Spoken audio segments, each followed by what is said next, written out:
parte del ejercicio es no hablar sobre conceptos, sobre lo que es acoso laboral y cuál es el perfil del acosador y de la víctima, porque claro, son cosas que ya manejamos. Exacto. Yo quiero hablar de qué nos pareció esa experiencia de tener un tema tan mundano, tan común, como es el acoso laboral, desde el punto de vista de algo tan específico como sería la psicología forense. Que ya por sí el nombre suena como mismo. Carlos dijo, sí, muerto, sí es hay, cosas así. Pero es que yo creo que ahí lo importante sería también ver para qué sirve la psicología forense. Porque por lo que explicaba más o menos el señor que se llamaba Carlos, la psicología forense nos ayuda también a nosotros como que a descifrar una escena de crimen.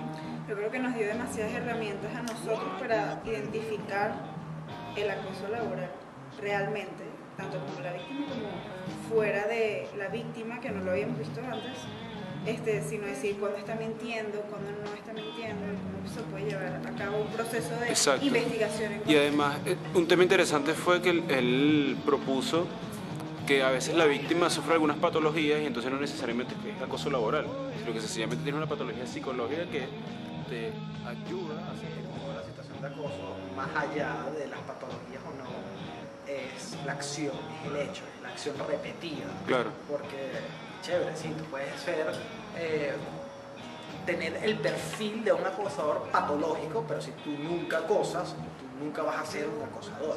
Exacto. Entonces, no sé. Que además es un tema intencional. O sea, si tú lo haces porque eres así, ya nadie te puede acusar de acosador. ¿Me explico? Es decir, el acoso es algo intencional y premeditado. El hecho de yo ser acosador es porque lo pienso y lo decido así. Bueno, no el hecho de que tú no piensas y decides ser acosador. No, pero decides mantener las acciones ante el acosado. Y sigues haciéndolo. Que seas una persona fuerte y que trates así a la gente con esa distancia y con esa superioridad, porque eres así, a que lo hagas con maneras de hacerle daño, explicarlo. Lo que siempre dijimos en todas las clases, tiene que ver mucho con la intención que tiene la persona que acosa, porque si no tiene la intención, entonces no acosa. Eso. Aunque cause las Capaz consecuencias. no eres malo, simplemente que esa persona te cae mal, y como aquí somos los venezolanos, que no nos aguantamos una y no somos políticos en todos los campos, simplemente tratamos mal y no nos damos cuenta, y cuando nos damos cuenta que esa persona se está sintiendo mal, entonces lo apoyamos mal. Y es una cosa que capaz no solamente sea de patología, sino que también sea de contexto, de que estamos acostumbrados a esa guerra entre los empleados a ser el mejor.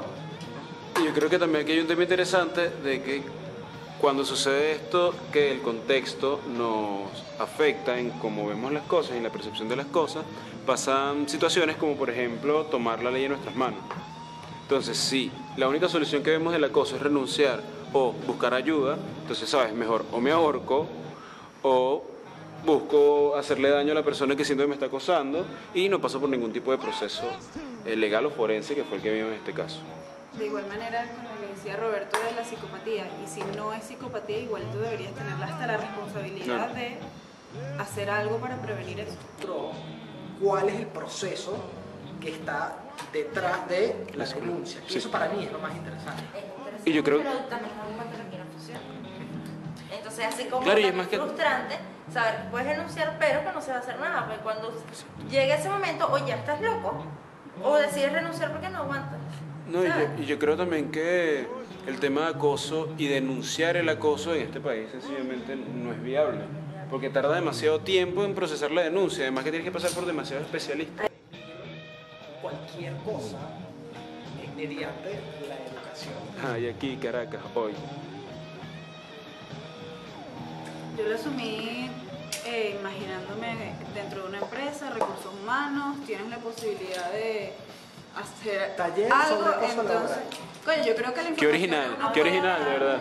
Un seminario de acoso laboral. Bueno, pero es que la educación no se trata de originalidad, o sea, No, pero la se trata educación es de crear el educación. impacto, se trata de dejar impacto y trascendencia en lo que estás haciendo. Bueno, pero es que la educación deja impacto, la cuestión es Eso no cómo lo va. sabemos. El tema está en que de repente nos enfocamos en el desarrollo del programa y no nos enfocamos en medir el impacto que tuvo, por ejemplo.